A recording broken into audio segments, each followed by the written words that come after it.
labor market, which will be a McDonald's solo model. It doesn't work. Excuse me. Now it should work. Oh. Yeah. Okay. Now, in labor market literature, there are a variety of economic modeling because the institutions are diversely organized. Among this economic modeling, we may see cooperative approach with the application of well-known solution concepts of axiomatic bargaining theory. And in the labor market literature, the dominant one is the Nash bargaining solution. Almost all of the literature uses it. And basically, if we are in labor market, exclusively the parties bargain over wages or all work-related variables. But since we also talk about the firms, employment is in the second place. So if you talk about wage and employment negotiations, it is called in the literature as efficient bargains. If we combine it with the Nash bargaining solution, there are two models which are very well known. One is right to manage model. First they bargain over wage, then firm sets the employment level. Or the efficient bargaining model, where it's a simultaneous negotiation over wage and employment at the same time. Okay, so according to some empirical evidences, efficient bargaining model is more descriptive if we compare it with the right to manage model. So in this paper we will use Nash bargaining solution with the efficient bargaining model, which will be McDonald's solo model here. And we will see the composability of Nash bargaining solution over the McDonald's solo model. And we contribute to both of the fundamentals of Nash bargaining solution in the framework of one-dimensional and two-dimensional labor market negotiations, and the issue of sequential negotiations over wage and employment. And the decomposability result will let us to say that sequential or iterative one-dimensional negotiation process also yields the same outcome of second-dimensional bargaining problem. And also in the labor market side, it facilitates the negotiation environment because, I mean, there is a simplicity in the computation. Okay. So we have the two parties are trade union in the McDonald's solo model, trade union and the representative of a firm. And trade union wants to maximize, before it there are n workers, and which we assume that all of them have identical preferences.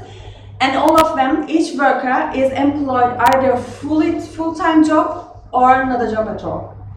So trade union, and so if they are given wage W, then we assume that V is the utility function, which is the usual one.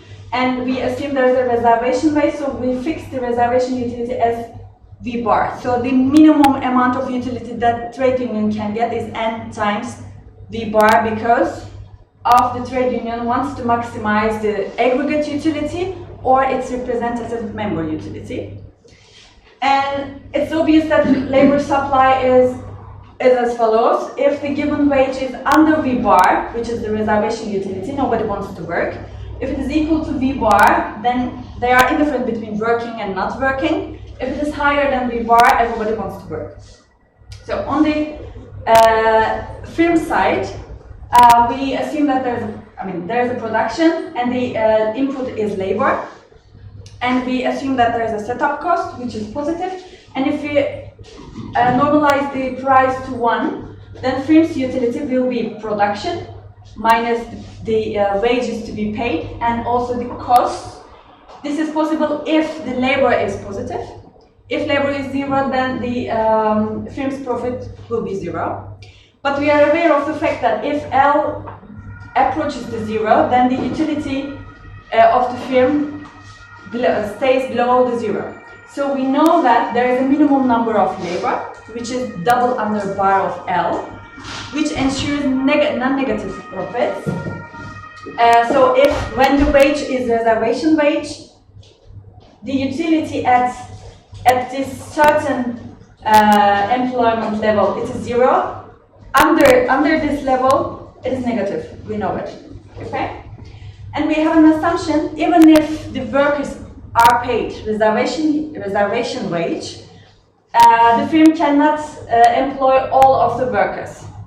So the utility at n, reservation wage is always negative. That's why we know that there is a maximum amount of employment level which ensures non-negative profits again. So if if the labor exceeds L upper bar, then the profit will be negative. And also one more assumption. We assume that there is an employment level where F prime L, where the wage is determined by F prime of L and the employment level is N. This utility will be positive. Okay? We need it for the following part. If you go to the marginal rate of substitution of firm, then we know that the isoprofit curve will increase up to one point. There will be a peak where F prime of L is equal to W, the wage, then it will start to decrease. Okay? So we know that there is a maximum wage which the firm is willing to pay, and it is of course above the reservation wage, and it will be, we define it as the root of utility function when the employment level is determined by the inverse of marginal product. Okay? So labor demand is determined by inverse function of F prime. So whenever the employment is not profitable, labor demand is 0. Otherwise, it is determined by the inverse of marginal product function.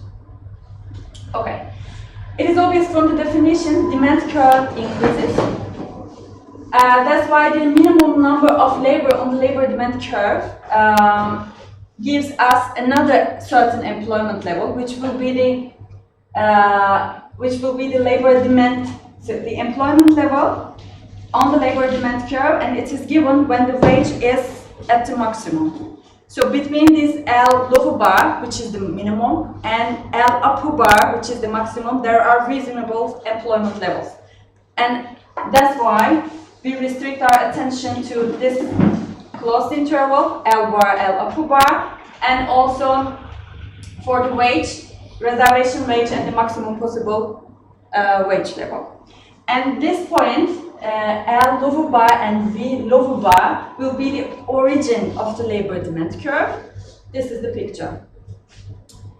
We see here the dashed curve is the zero profit curve, and this is the labor demand curve. It starts from the origin as we talked and ends somewhere between in the reasonable interval. And this red one is the Pareto curve. And one side of the Pareto curve is on the, one end point of the Pareto curve is on the zero profit curve, which is the solution of the maximization problem of the trade union.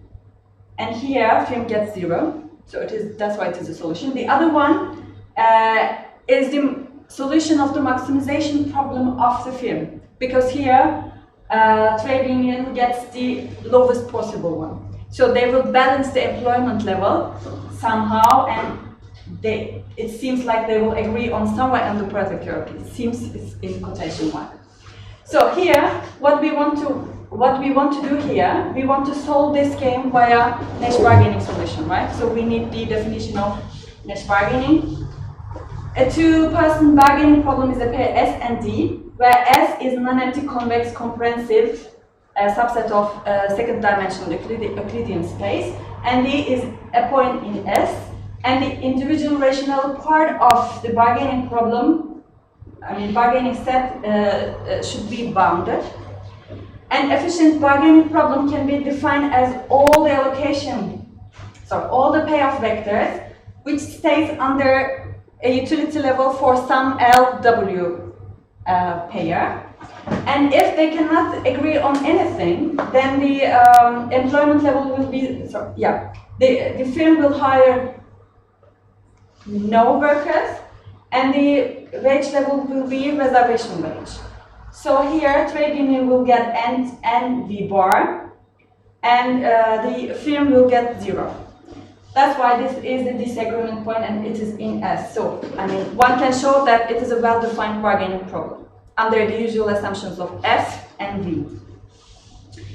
Okay, so this is a picture of the wage bargaining problem, and this is the image in the utility space, and we will solve it with Nash bargaining solutions. So here there is a Nash. So what does it mean? It is of course on the Porter curve. So there is a pre-image of Nash bargaining solution on the Porter curve in the wage bargaining model. So how normally we solve it? We go to the maximization problem, right? So there is a point Ln, Bn to represent Nash solution, of course, and this has to be a solution, one of the solution of the maximization problem of Nash product, right? So what do we do normally?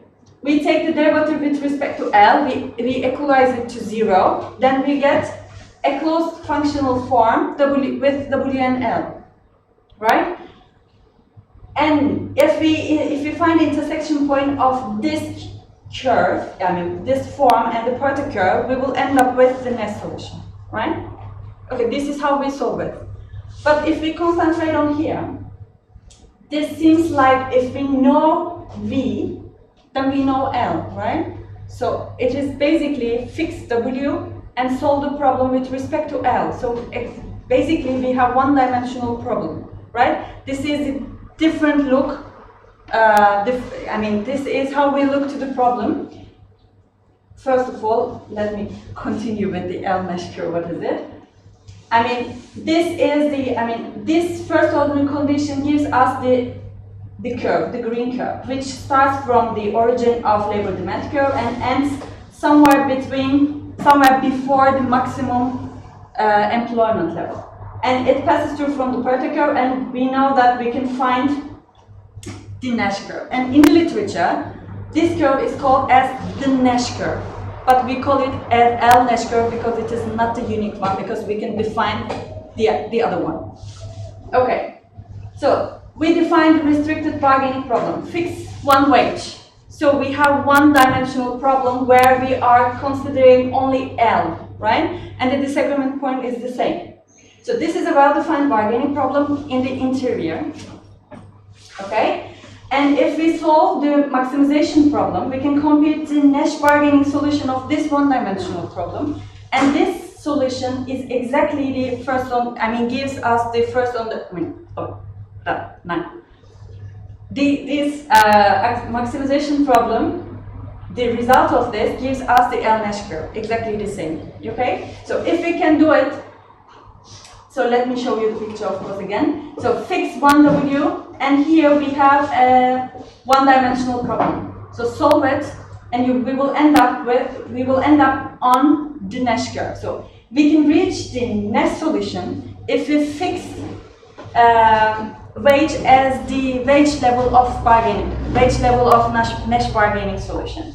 And this is the utility image of it. So as we see, it crashes to it intersects with the Porter curve at once, which is Nash bargaining solution. Okay, so L Nash curve is a well-defined downward sloping curve and converges to,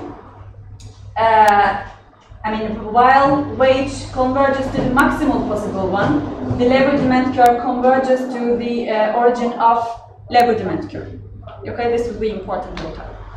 Okay, so if we can do it for if we can fix wage, then we can fix employment as well. So let's see the other restricted problem. That's why this time we'll fix employment level, and we are our bargaining problem. We will do it over wages. So it's a well-defined bargaining problem again in the interior. And if we solve it, the first order condition of the Nash bargaining problem will give us a new curve, which we call as W Nash curve, and unsurprisingly, it is the other first order condition of the second dimensional bargaining problem. Okay, so which is neglected in the literature. Okay, and the other one is always called as the Nash curve. this is the picture. We are fixing L. So we are making the maximization problem over this interval. So every time the optimum wage level will be on the W Nash curve. And of course, we can end up with the Nash bargaining solution of the two-dimensional problem if we fix L as Ln, which is the employment level of Nash bargaining. Nash bargaining solution. Okay, so it is again a well-defined problem and downward sloping and converges to, which is missing in the picture, as L increases and converges to the maximum possible one, it converges to maximum possible employment level and possible minimum wage. Okay, so how are the locations of these? How we can see it on the picture? They have a unique common point because we know that where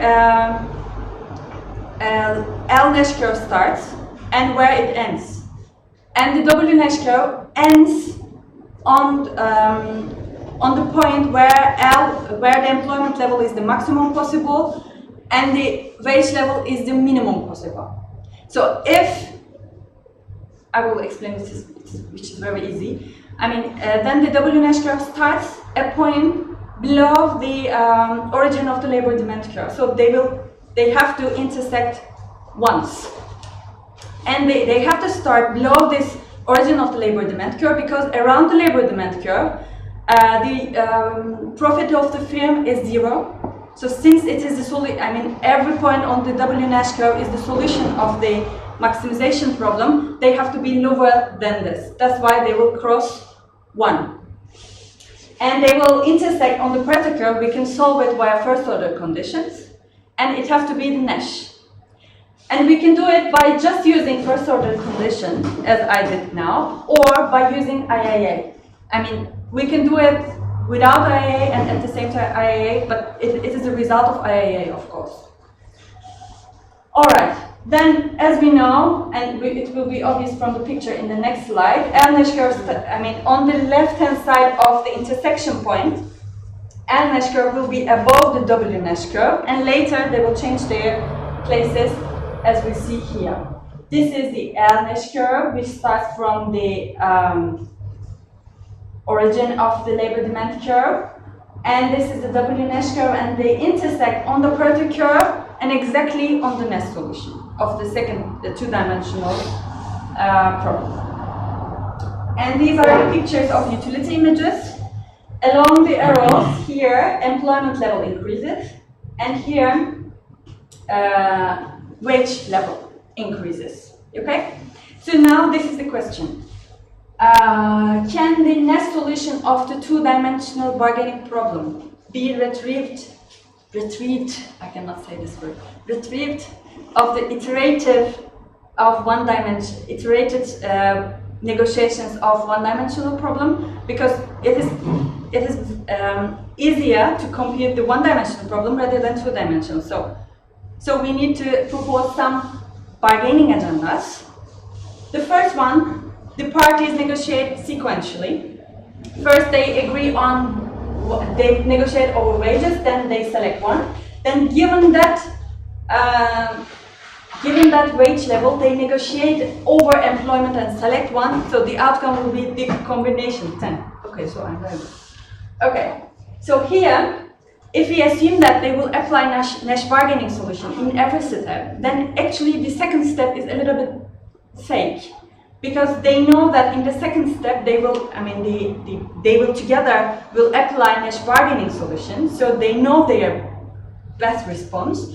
So the bargaining problem in the first step is shaped by L Nash curve, right? So here, in the first step, they will choose wage level of Nash bargaining solution. So the second step automatically comes, and the result will be Nash bargaining solution of the second dimensional problem. Okay? And if we start with first employment, then wage, then it is exactly the same solution. So the second agenda is to simplify. I call them as L room and W room. Let's suppose that they start with an initial wage level, and from the let's say that this is W0, and from W room they pass this wage level to L room, and in L room we may say that there are two artificial players. L room, they examine this and they give their best responses. It might be easier in the picture. So they give their best responses. Then in the W room, then they send this to W room, then they gave their best responses to this. Then again, best response here, and this will be a sequential or iterative dynamic of the second agenda. Okay? Here, by these passes between the rooms, we create a sequence of wages and employment levels, and employments are on the L-Nash curve. I mean, the first coordinate, just consider the first coordinate. It is on L-Nash curve, and it depends on where you start. Here in the picture, we started from the left-hand side of the Nash bargaining problem. We may start here, but in both cases, the employment sequences and the wage sequences are monotone and bounded, and they have to converge to this point, right? Because the constructed sequence is a Cauchy sequence, and the terms are getting so close to each other. So this gives us an efficient outcome, and we know how to reach the efficient bargaining problems outcome by just using one-dimensional problems. Okay? This is the result that I explained. If we assume that they apply Nash bargaining solution, every time we will end up with Nash. Okay? So, one generalization, what happens if we drop the assumption of setup cost? What do we know? Imposing no setup cost is a monotone transformation of the utility function of firms. That's why it will have no effect on isoprofit curves, and also the Pareto curve will not be affected.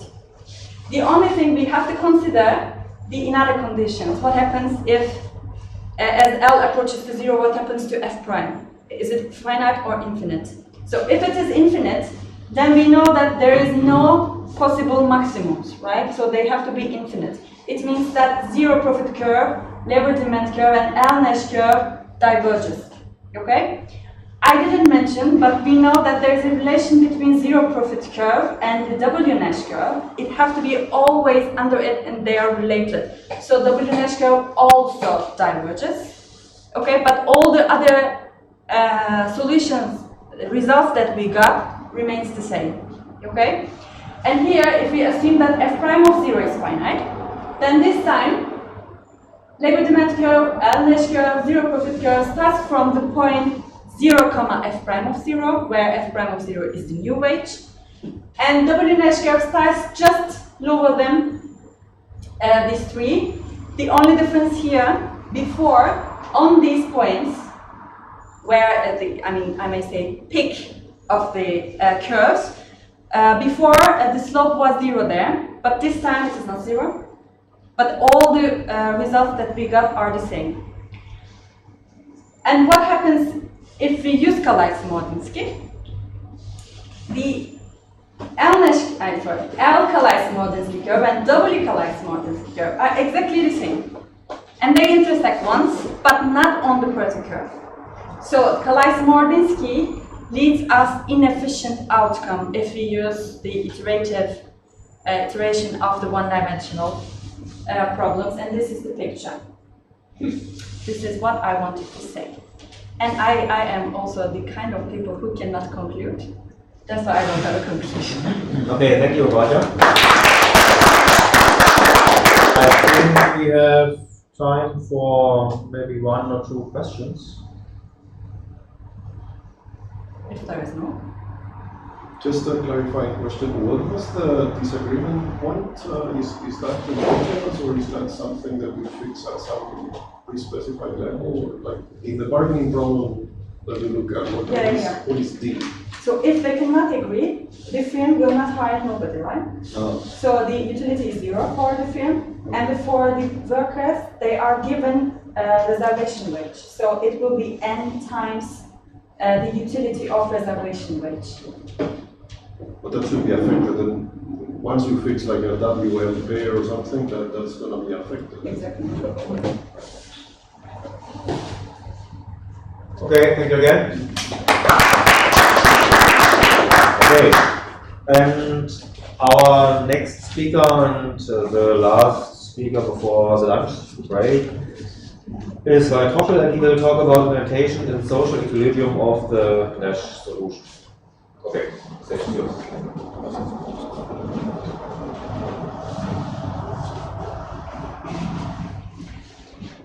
Okay, not to waste time. So this is the last time that I speak on this, because now it's going, large part of it is going to publish in short notes. It's a very nice volume edited by 4 editors, among them Molons and Sandra, in the series of advancement in economic design. This is a collection of many contributions which need not be formal, but sometimes just verbal considerations on the future of economic design in this book. And there's a little contribution to this by Klaus Jochen, Hake and myself. And on this it is mainly based, and since this is on cooperative games, and I would like to come and tell you something about cooperative games, there's an example at the end, and the Nash solution is something from cooperative game theory. So I think there is something which makes it satisfying for this conference, but the main point is different. But I will come to the main point and will not be silent about this. Well, you're the main point. Huh? You're the main point. The main point. No, like, very nice. Okay, so this note is thoughts on social design, and it's joined with Klaus Jochen Hake in Paderborn, where Papatia is also, so it's a very strong group there. And we discussed here in more detail about genuine implementation and enforcement of rules in the work of late Leo Hurwitz. And we stress also the relevance of De Breu's 52 model of social system and his existence theory for equilibria of such social system. My goal is first to recall this concept of genuine implementation and then relate it to a social system of De Breu. And then finally, in my second example, I will do something which is best represented by this triangle here. You see S0 is a bargaining game. It's a two-person bargaining game, to make it simple. The calligraphic GS is the set of certain game forms, and the N of S is a Nash solution. And so essentially this indicates that I can go from S to the Nash solution via some non-cooperative game and the equilibria. But this here will be not the non-cooperative game and the equilibria, it will be a generalized non-cooperative game or abstract economy, or as I prefer, and according to the title of the Breu's paper, a social system equilibrium. So I will have an implementation of the Nash bargaining solution and this in social equilibrium. Okay. Social systems. De Breu introduced this notion of a social system in the first para of his seminal article, A Social Equilibrium Existence Theory, and used this notion again in his novel memorial lecture on economic theory in the mathematical mode in 1984. And in this purely mathematical analysis, references to economics and game theory are made only in 4 footnotes, and they have been caused for the no prevailing habit in the related literature, denoting a social system as a generalized game or abstract economy. In operations literature, the problem of existence of equilibrium in social systems has become very popular under the name generalized Nash equilibrium problem, GNEP, but they do not even cite De Breu in their references, or at least refer to the Error De Breu paper where it is used. In sociology, where generalized games recently have gained some popularity, the origins in De Breu seem to have totally unnoticed, and you can look at this, for example, this source of birds and and Moscova, which I gave you. So it is a very widely used concept, but the creator seems to be out of memory of some of these. So in the Breuer 1952, a social system, capital sigma, is defined as a tuple consisting of a set n of agents or players, of capital D sub I. These are the strategy or action sets. Then of beta sub I, which are certain restriction correspondences, which I will explain. And then the tuple of utility functions U sub I. So what is the correspondence beta I? It is something which describes the descriptions which all other players except I impose on him by their actions. That means if all others act in a certain way, they exclude from me some actions which are a priori possible for me. So this makes it a generalized game in the sense that the beta I enters the scene, which were not there if you had just the game. If you cancel the beta I's, or you make it constant in the sense it's the whole strategy space, then you are back to the game. So this was a correspondence. So by analogy with a game form, we define a social system form or generalized game form. Now also again as a tuple, it's this calligraphic G. You have again the N, you have again the D sub I, you have again the beta sub I, but like in mechanism theory and implementation, we replace the tuple of utility functions by an outcome function H. So again, we skip the personal, individual characteristics and are stuck with just with the rules. So definition, a social equilibrium of sigma is a point D star in beta of D intersected with a product of the arcmax of UI of DI D star minus I. So it's the usual equilibrium concept existing. The only thing is that the domain is different by this beta. So notice that the social equilibrium of sigma need not be a Nash equilibrium of the game if you cancel the betas, nor vice versa. So that means that an implementation in social equilibrium is a different thing than implementation in Nash equilibrium. Although Nash equilibria, although social equilibria can be Nash equilibria in special cases, so implementation things are as different as, for example, implementation in Nash equilibrium or implementation in subimperfect Nash equilibrium. So two different kind of goals. So the Breuer distinguishes between actions and choices. I marked them in yellow and green here to see the difference. Action and choices of agents from the sets D sub I and beta sub I of D non-I, so of the rest of others respectively. So we interpret here his actions as corresponding to strategies in Hurwitz's true game and choices as strategies in legal action profiles. So this is what Hurwitz's idea was, it to say we all playing a true game which allows everything, and we play a legal game which is given by the rules, and we would be interested that only equilibria are played which are legal and not which are outside the legal. Therefore we have in some sense to manipulate the payoffs outside the legal area in such a way that the interest is not there to play something there. Now, so imagine this picture here where you have this square, the square which is a product of my D1 and D2. You have just two persons. And you see the graphs of the two restricting correspondences, and the intersection of them gives you this yellow area. And this yellow area doesn't have a product structure. Therefore, it's not a game. So that means this picture would not fit into Hurwitz's frame, where this yellow part would be a smaller yellow square, which is contained in the bigger white square. There you would have a sub-game. You don't have it here. So it's a generalization of the Hurwitz context. Okay. So any product of subsets of the player's action sets that build a set of legal action profiles would define a legal subgame of the true game. So it's just the product structure which was missing.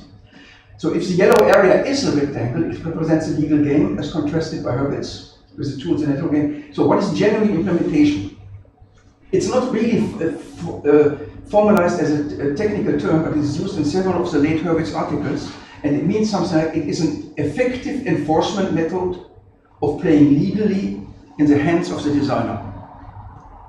So he wants first to have desired states, which he wants to implement, and he wants to have an effective enforcement rule. And his main problem is, how can I enforce? So while de Broglie 52 defines social equilibria only in and with respect to the yellow area, Hurwitz admitted Nash equilibria laying either in or outside the yellow legal area. De Broglie remained totally silent about the mechanism underlying his social system. So there is no mechanism theory in de Broglie's paper or implementation theory. Legality in this context now is not necessarily associated with rationality. The latter will enter in the moment where we start considering equilibria of legal games. Then rationality comes in because the equilibria are based on the preferences. This is the intention behind Hurwitz's idea of genuine implementation. Generally, in the context of genuine implementation, the simultaneous restrictions of each player's choices by all other players' choices in a social system form does not in general reflect the player's preferences or aversions. It rather represents the institutional control over what is considered legal or not. Right? So I'm not asked if you do something on the street in driving whether I like it or not. I'm asked whether I think it should be legal or not. Okay? This may be related in the model, but they are a priori they are not. In the complete edifice of Hurwitz's earlier work, there are some papers on this. The restrictions result from other players' strategy choices in higher level game, which again can be restricted by a third layer of players, etc. So in Hurwitz's language, a cascade of game forms. On the highest institutional level, players are controlled by lower level players, or alternatively, there is a clique of ethically committed interveners who trust and can control each other effectively. Platon's group of the wise men. So, when using the concept of implementation in social equilibrium, we have to be very careful in determining for any given social system how the restricting correspondences are composed from players of the same layer, which makes them part of the individual characteristics, or else from higher level players, which makes them part of the rules rather than characteristics in this game. So a priori it's not clear when you are in this restriction. Does it come and reflect players' intentions and preferences, or does it come as a rule, but as it coming from a rule, it comes from the rule setters on higher levels as equilibrium behavior there. So it reflects, and since among the players on higher levels, the player of this lower level may be also participating, it is populations' interests and norms and preferences are reflected in these restrictions, even if they are in the hand of the designer. So if the rules come out of higher level equilibria, they may represent preference of players of higher levels. Now there's example one. How much time do I have still, Andre? You have, let's say, 17 minutes. 17 minutes. Oh, this is I think I need only 16. So okay. So this is the first example. I try to get him up. So this is essentially this is just from Roberto. You have already written this because it's just copied from the existence of an equilibrium for competitive economy by Arrow and de Broglie, page 45. So it says, it's quotation here. We will define an abstract economy whose equilibrium points will have all the properties of competitive equilibrium. There will be M plus N plus 1 participants, the M consumption units, the N production units, and a fictitious participant who chooses prices, and he may be termed the market participant. And then you get for any consumption unit I, the xi bar denote a point in all of them except the one of I, in all these spaces. So then what you get now the beta becomes a capital A in the paper. So the AI is a beta I from previously. So the AI of x bar sub I depends only of x bar sub I, which means all other xj, where j is not I. So all other players. So this is the actions of all other players, and now comes a restriction for player I. Therefore, it's a set of all xi, which are in capital Xi, with the following budget restriction. P times xi is smaller or equal p times zeta I plus a maximum of 0, and the sum alpha ij p times yj. So what you have here is a restriction including prices. As you see, this was the third player. So the third player is relevant and acting for this. And you see also the other players' coordinates represented in the zeta, in the excess demand. So we will then study the abstract economy, that is each of the first-time participants, the consumption units, chooses a vector, and so on. Then here Z is defined in 1 for 1, and I think we don't need the remaining part. So what we have here is, in this abstract economy defined in Evolution, we may apply Hurwitz's cascade of games concept. This is the point. On the highest, second level acts the fictitious market participant. She chooses the P in the rule for the lower level abstract economies. Then you get this AIP of X bar I. This is all the Xi where you see this P. In such a way that her payoff in equilibrium is maximum. So the player on the highest level, it's a one-person game on the highest level, and this person chooses the P, this is a player, and chooses the P in order to maximize his payoff or her payoff, and the payoff is maximized if it becomes 0, because it's essentially the minimizing of excess demand, what is going on there. Now, for the price rule P on the first level, the consumers and producers play the abstract sub-economies, conditioned on the fixed given price rule and the resulting budget restrictions. Example 2. Each normalized bargaining game, S,0 is defined by non-decreasing concave utility functions UIS. You have the typical picture here. It's normalized, 1, 1 on the axis, and I indicated the line of the level set for the Nash product through the Nash solution point N of S. Okay, so this is the Nash bargaining solution is where the highest level set of these sets it just hits the bargaining problem. Now, Nash simple demand game where he tried to support non-cooperatively this. It was given by a game gamma S where sigma 1, sigma 2 are just the unit intervals for the two players, and then the payoff functions pi s are defined in such a way that both say something, and if what they say is consistent and is in S, they both get it. If it's outside of S, they get nothing. Okay? So, the demand game has the game form. It's one possible way to make it a game form. It's sigma 1, sigma 2, comma h, the outcome function, where h is the identity. And then you compose the utility with the identity, and then it's a payoff function. So essentially here, the utility function is the payoff function. Right. It is well known that all points on the efficient boundary of S are Nash equilibrium payoff vectors, and that the only inefficient Nash equilibrium is 1, 1, which gives payoff 0, 0 to both players. Now, in the Hurwitz context, we do not get a legal game, but any illegal aggregate behavior is punished by payoff 0 for both players. So looking at this same thing under the Hurwitz context, I have this yellow part, which is just all the points which are in S in this bargaining game. This is yellow. I call this legal. You have the D1 and the D2 from before. These are the strategies. And then I indicated again the curve for the Nash product. And then you have this white part above. This would be illegal. But you see, using Hurwitz's context and idea does not really fit because he does not have a legal game. Again, you don't have a product structure. The product structure is the game itself, it's 0, 1, cross 0, 1. But the legal things is an area which does not fit in the Hurwitz context, but which fits in the Dreux context. Okay? So for both players, the restriction correspondences are defined by the legal set S.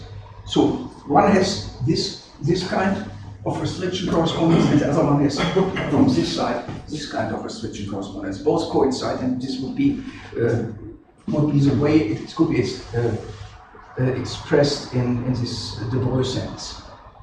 Now consider the following modification of the game.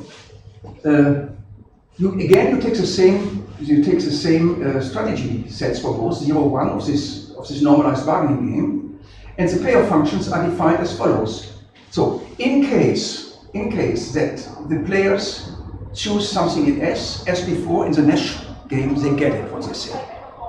But in case that they do not are in S, they are not punished by getting the thread point, so in the normalized case it's 0, but they get something else. They get a certain ZS sub I xi times the indicator function of the complement of S. So SC is a complement of S, okay? So what is the ZSI, this mysterious thing? It comes from a Walrasian perspective on this. It is a minimum of two things. Of an xi, which I as player I are proposing to get, which is interpreted by the mechanism, it comes by saying, okay, let's realize, if it realizes the xi, let us realize by doing it on the efficient boundary. This is the best for the other guy. Or else, I have another thing, which is 1 over 2 psi of xi. This is exactly the value. Let me see I have the picture here. I know I prefer to do first this. So what you have here is, I can show it maybe here. Sorry about this is now just the typical bargaining that I have here. So I propose x1 as player 1. This would be interpreted as I asked for this being realized. Then I take this is an efficient point. I take the efficiency price system here, which depends on this point and this point. And this would be, if I normalize prices, which I can do, such that always the price P times the X is 1, I can do it. Then I would have 1 here, and I would take half of it, this here. Half of this position is this. Now I take the minimum, this is my Z, or Z. So I get the minimum of the two. So my proposal is lower than the demand which I could make with the monetary value of my proposal. If I would ask this x1 here, x1 say star, I would go up, come here, they would take this price system here, and with this price system, now I take half of this, and this now links to the left of this. So depending, when I'm very greedy, I get only the value of it under the efficiency price. If I'm not greedy, I may get what I really asked for. I get the minimum. So what do I do strategically in order to maximize this minimum? There's exactly one point where supply equals demand. This is a Walrasian point in some sense. You can make this precise. It was done in a paper of mine in Economics Letters many years ago. So that means there is exactly one point here, which is in this case a Nash equilibrium. We know. What does it help us here? We can derive from this modified game, which I have a proposition. It says for any n-person bargaining game, in particular in n equals 2, we have a unique Nash equilibrium, and the equilibrium payoff vector coincides with the Nash solution of that game. And this result is based on a proposition in Economics Letters, which was called, the paper was called the Walrasian approach to bargaining games. Now here is what we can get out of this with the help of these theories. I have GS, which is now the strategy sets, the beta i's, which you know, and the PI's from my game. So what are the beta i's here? The beta is of xi prime is the set of all xi such that xi is the minimum of x tilde of xi bar and this point here. This is 1 over the price system because I have normalized prices. The underlying generalized game form is the calligraphic GS, which has sigma 1, sigma 2, beta I, but beta I does not have this argument S in it. So it is a correspondence depending on the S. So then what we can prove is the unique social equilibrium is NS. And now you see in this graphic the following. I have the typical picture of the two-person bargaining game. And I indicated by the yellow point on the efficient boundary where the Nash solution would be. So if you take this Nash solution, you see if I go down or go to the left, so I look at the two coordinates of it, and then take this as proposals of the players, then for them what they propose is the same as what the value of what they get if they take, so the Z and the X coincide there. On the other hand, this is in the social equilibrium context the only efficient point. All other points on the efficient bargaining of the bargaining are not feasible more under my restrictions. I give you another example. If I take this red point x bar, you can interpret it two different ways. One way is you say it was x1 who made the proposal x1 bar, and then you call x2 bar just the coordinate which you get if you go with the first to the efficient boundary. You could also start with the other side, with the x2 bar, say this is the point with the first. So in these two interpretations, you get two different beta 2 of x1 bar, but respectively beta 1 of x2 bar, and they are indicated by the green part on the abscissa and by the blue part on the ordinate. Now, if you see what is the maximum you can get in the product of the two, this is this red point left to the x bar and right to the s, which is below the efficient boundary. And wherever you do these kind of things, where one of them is proposing something and is underlying the beta of the other, or creating the beta of the other, then it's always so that they cannot reach the efficient boundary of the bargaining game. So if you would try, which it was too much work for me, if you try to single out how the legal part looks like, then one is for sure, the legal part, which would be yellow, would intersect the efficient boundary of the original bargaining set only in one point, namely in the Nash solution. That means the Nash solution is the only efficient point in the new abstract economy or generalized game, and it turns out to be also the unique social equilibrium. So what you have here is this is not just a support result, but it is an implementation result, because you are working with the game forms, or the generalized game forms. So these are the betas, and in this context you get a unique implementation in social equilibrium of the Nash bargaining solution. Thanks. Okay. Yeah, and thank you, Walter, for your talk. Any questions, remarks, comments? You know, Walter, whether there are general conditions for implementability in social? No, for me it's brand new. We just started on these things with Klaus Johann. Okay. This result is so clean that one could suggest perhaps more down those general conditions. That would be an interesting thing. Yes, I agree. And this part, this very example, is not in our paper which I mentioned. This is the only part which is part of our new thoughts on it. Okay. Okay, thank you again, Walter. Okay, now we are going into the lunch break. It's about 10 minutes walk to a nice restaurant named Pushkin. And yeah, so please join me. Can we leave our stuff here? Will the room be locked? Yes. Yeah, lock everything, of course. Yes.